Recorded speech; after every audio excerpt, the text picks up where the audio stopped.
kita lanjutkan? Jangan lupa komen, like, subscribe, dan tekan lonceng untuk mendukung kanal ini bisa berkembang dan mengabarkan info-info inspiratif buat kita semua. Selamat malam, Bapak, Ibu, Dewan Juri, beserta teman-teman sekalian yang dapat hadir di ruangan ini. Salam kenal, saya Flarisa Ikhtiasa Soliha, perwakilan dari SMA Negeri 3 Bukit Tinggi.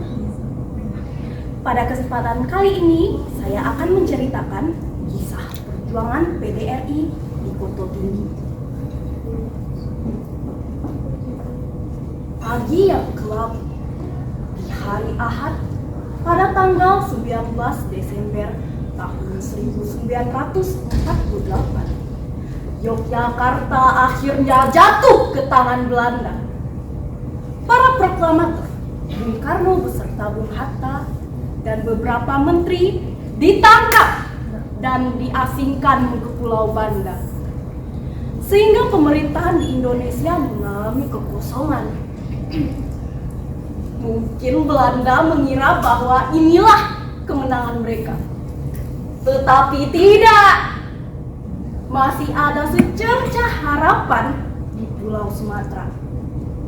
Tepat sebelum mereka tertangkap, Bung Karno, Bung Hatta, dan Agus Salim telah mengirimkan radiogram berisi mandat kepada Mr. Syafruddin Prawiranegara, Menteri Kemakmuran Republik Indonesia yang saat itu sedang berada di Sumatera.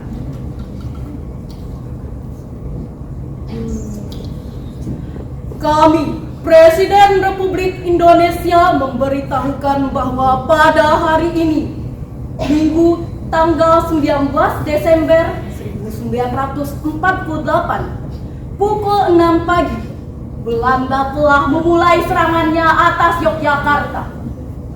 Jika dalam keadaan pemerintahan tidak dapat lagi menjalankan kewajibannya, kepada Mr. Syafruddin Prawiranegara, kami kuasakan untuk membentuk pemerintahan darurat di Sumatera. Tetapi mandat tersebut tidak hanya ditujukan untuk Syafruddin semata. Mereka memiliki firasat jika suatu saat nanti pemerintahan Syafruddin gagal, maka negara yang sudah susah payah dipertahankan oleh tumpah darah para pejuang akan jatuh kembali ke tangan dingin kolonial pemerintahan Belanda. Oleh karenanya, mereka juga mengirimkan mandat kepada Sudarsono, LN Palar, dan A.A. Maramis yang saat itu sedang berada di luar negeri. Jaga-jaga jika hal yang sangat ditakutkan sungguhan terjadi, maka mereka masih ada harapan terakhir di New Delhi, India.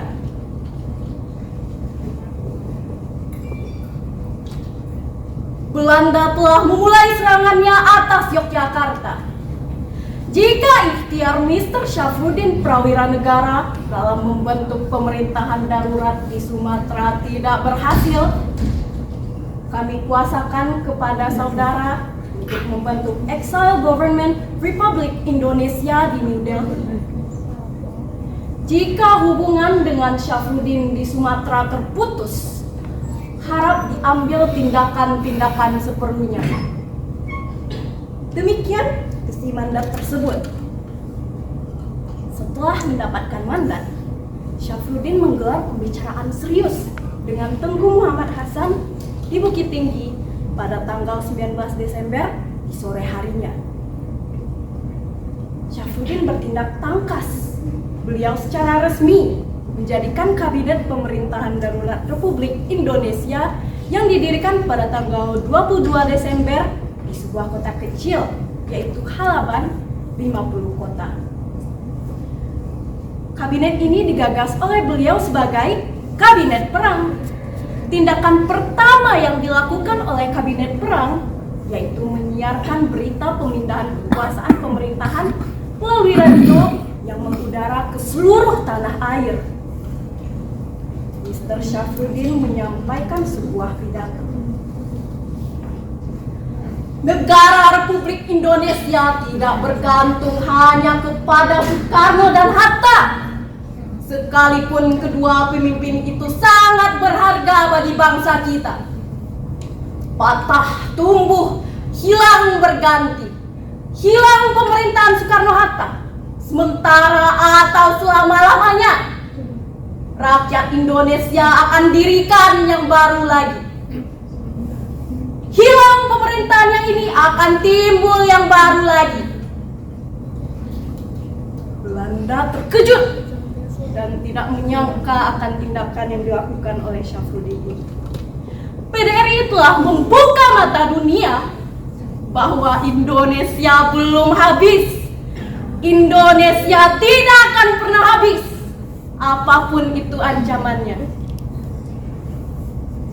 Syafruddin pun secara resmi menjadi pemimpin pemerintahan darurat Republik Indonesia yang didampingi oleh wakilnya Tengku Muhammad Hasan. Kota Tinggi terpilih sebagai pusat pemerintahannya karena medannya yang tersembunyi oleh pepohonan dan semak belukar yang nantinya dapat menyulitkan para tentara Belanda untuk melacak lokasi mereka. Tetapi tetap saja, demi mempertahankan kedaulatan Indonesia yang terus dikejar teror ancaman pasukan Belanda, mereka kerap kali berpindah lokasi dari satu tempat ke tempat lainnya. Banyak tempat yang telah mereka lalui, seperti Bidar Alam, Sumpur Kudus, Lintau Buah Utara, Garduit, Bonjol, dan Sungai Dareh. 7 bulan tanpa kenal letih, mereka berjuang mempertahankan kedaulatan Indonesia Raya. Sayangnya, kerap kali perjuangan mereka dilupakan oleh sejarah. Banyak orang zaman sekarang yang bahkan tidak pernah mendengar nama beliau. Bangsa yang besar adalah bangsa yang tidak melupakan perjuangan para pahlawannya. Amanah yang dapat kita petik dari kisah ini adalah kita harus senantiasa menghargai jasa para pahlawan dan meneruskan perjuangan mereka dengan menggapai cita-cita setinggi mungkin untuk menjadi generasi yang gemilang. Demikian kisah singkat perjuangan Syafruddin Prawiranegara, sang pahlawan yang terlupakan. Adapun kisah yang saya ceritakan hari ini disadur dari beberapa sumber. Yang pertama dari laman internet Suara Muhammadiyah ID, dan yang kedua bersumber dari penjelasan guru sejarah SMA Negeri 3 Bukit Tinggi, Ibu Mutia Haristi. Sekian dari saya, semoga dapat menjadi pelajaran bagi semua yang hadir di ruangan ini. Saya pamit undur diri. Wassalamualaikum warahmatullahi wabarakatuh. Sampai jumpa.